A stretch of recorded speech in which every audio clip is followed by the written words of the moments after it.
What if I told you you could have watched F1 on Doordarshan, or that we could have had a Hyderabad GP or even a Mumbai GP long before the Indian GP had Buddh? Surprising, right? Welcome to Desi Racing Co. I am Anuj Tripathi, and this is the curious case of F1 in India.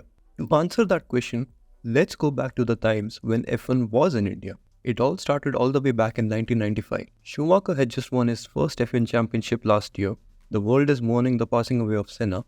Damon is still pissed about whatever happened in the Australian GP, and India is about to get its first taste of live Formula 1. You see, Vicky Chandok, name sounds familiar, right? That's probably because he's the dad of former Indian F1 driver Karun Chandok and the TV presenter Suhil Chandok. So he had his own production house which held the rights to broadcast the races in India. But there was a problem. Cable TV only came to India 3 years back, and now Chandok had to decide whether he wanted to offer F1 as pay-per-view or show it on the national network Doordarshan. They went with the safer bet of showing F1 on Doordarshan, but it wasn't that easy. Prasar Bharati weren't very excited with the idea of having cars go around a track on their weekend primetime television. Eventually, Vicky had to pay Doordarshan just to broadcast Formula 1 on their network, and that's how, the first time in India, F1 was telecasted live. But this also didn't last long. During that time, the beautiful looking F1 cars had one problem: the big tobacco sponsoring.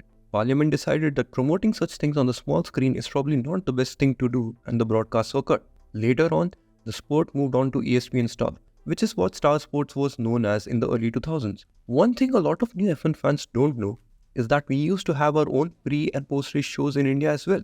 And no, this wasn't the world feed, but our own shows. Steve Slater became a household name in India as he became the voice of F1 in India. After ESPN Star became what we now know as Star Sports, the decline in broadcasting started. Star Sports decided to stop investing in Formula 1. The pre-race or post-race shows were stopped. We lost our commentators, and in the end, Indian fans were just left out with the international feed, which also stopped in 2023. Let's stick to 2000s for a while. The broadcasts are sorted. What if we had a race in India as well? Or at least the talks of one. Chandrababu Naidu, the then Chief Minister of Andhra Pradesh, was on a 3-day trip to Italy during the Italian GP, where he met Bernie Ecclestone and Herman Tilke to try and bring Formula 1 to Hyderabad as early as 2006. Ecclestone accepted his invitation to visit Hyderabad and close the deal.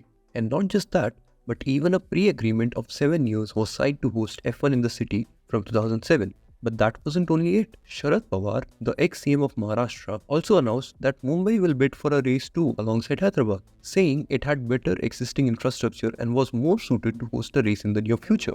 For Hyderabad to host a race, they had to make massive infrastructural improvements: an international airport, an expressway from the airport to the racetrack, 5-star accommodations for the whole grid including the teams, journalists, officials, etc., an international standard trauma center in case things went south during the race. But most importantly, it needed a racetrack, which fulfilled all safety norms set out by FIA to host a race. But with millions of farmers facing crippling drought, the expected cost of $200 million was a deterrent, and Chandrababu Naidu's dream of having an F1 race in his state died with his elections defeat in 2004. Same thing happened with Mumbai's bid for an F1 race, as the government wasn't really interested to shell out hundreds of millions of dollars for motorsports. Then came June 2007.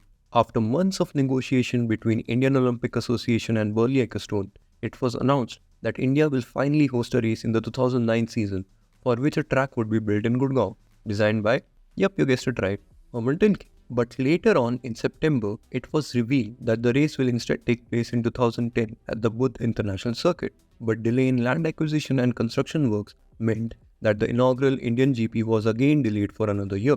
The timeline was so tight that the circuit was inaugurated just a few weeks before the 2011 Indian GP in October. So we have a circuit, we have drivers coming here enjoying the track. Lewis Hamilton even compared it to Spa.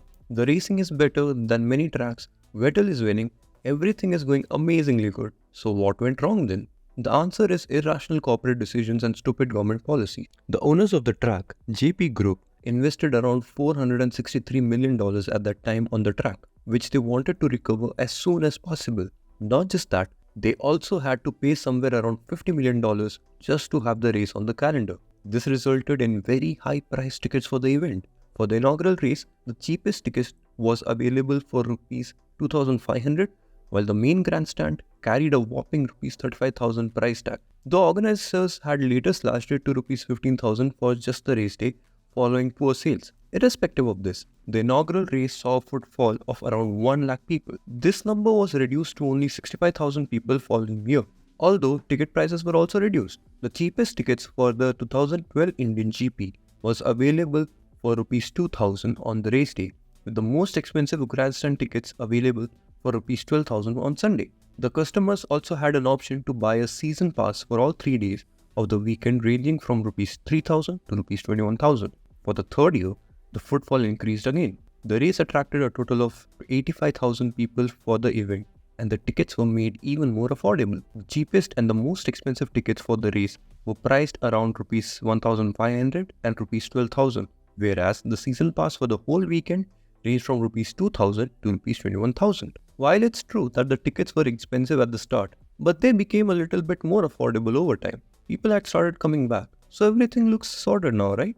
Well, actually no. One of the main reasons why F1 left was the tax dispute. The then UP government, led by Chief Minister Akhilesh Yadav, decided F1 is an entertainment and not a sport. So the organizers were required to pay a hefty 60% tax. Despite the hostile economic conditions, JP decided to stick to its plans and pumped around Rs 2,000 crores in building Buddh International Circuit on the outskirts of Delhi. The company further shelled out Rs 197.7 crores in licensing fee for the inaugural race. As per JP Sports International Limited's audited accounts, the figure rose sharply to Rs 249.6 crores by the third edition, indicating the presence of an escalation clause in the contract. Additional operating expenses of Rs 121 crores were incurred for the inaugural edition of the race, taking the combined figure well past Rs 300 crores. It is difficult to determine the extent of taxes paid by JPSI for hosting the race, with the relevant figures not segregated from other activities of the company in the accounts. However, leading Indian media outlets quoted the custom duty somewhere between Rs 8 to 10 crores. This tax was dropped by the government in 2014,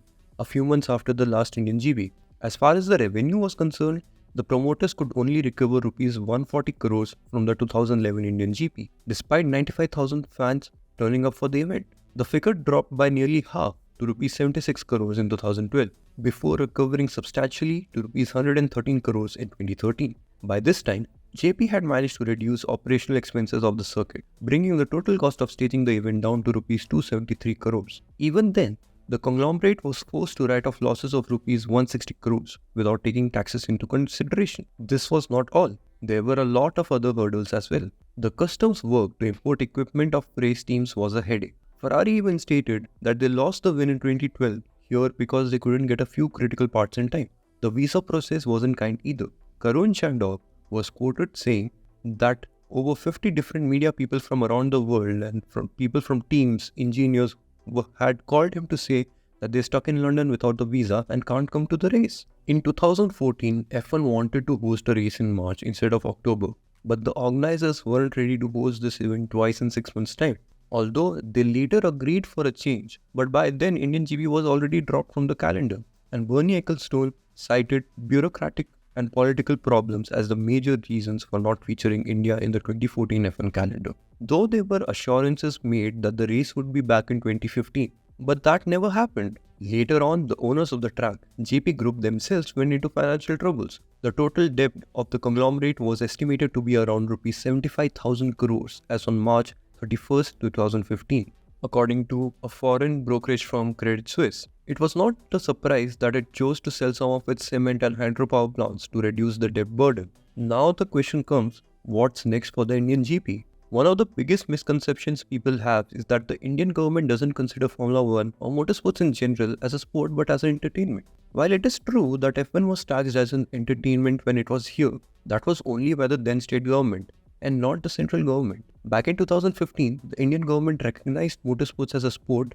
when they included FMSCI, which is the governing body of motorsports in the country, in the list of sports ministry-backed national sports federations. Well, it's hard to say anything for certain with regards to when the Indian GP might return, but with the likes of Formula E and MotoGP making their debut here in 2023, it doesn't look too far off either. Formula E is being supported by the Telangana government, and for MotoGP, Yogi Adityanath himself got the first ticket of the race. This state's government backing is something that Formula 1 didn't have when it was here. These are promising signs. With proper planning and support, Formula 1 coming back to India isn't something too far-fetched. Although there are other reasons now as well. Even if India is the most perfect place to have an F1 race in the world, it's not guaranteed that it will get a slot in the super hectic 24 race calendar F1 currently has. Well, probably if we shift the whole India to USA, we might have a better chance. That being said, we still hope that F1 comes back to the country soon. If you would like to watch more such things and discover things from Indian motorsport that you didn't know existed, don't forget to subscribe to our channel. Also follow us on Instagram and Twitter to get the latest updates about global motorsport. And if you're someone who likes to read instead of watching videos, subscribe to our Substack as well, where we have pretty good articles going on. Thanks for watching. This was the curious case of Indian GP, brought to you by Desi Racing Co. I am Anuj Tripathi. Bye bye. ਮੁੰਦਰੀ ਬਣਾਈ ਫਿਰੇ ਤੇ ਵਿੱਚ ਨੱਕ ਜੜਵਾਈ ਫਿਰੇ ਇੱਕ ਪਾਸੇ ਬਿੱਲੋ ਤੇਰਾ ਨਾਂ ਲਿਖਵਾਈ ਫਿਰੇ ਪਿਆਰ ਤੈਨੂੰ ਕਰਦਾ ਗੱਭਰੂ ਪਿਆਰ ਬੜਾ ਕਰਦਾ ਗੱਭਰੂ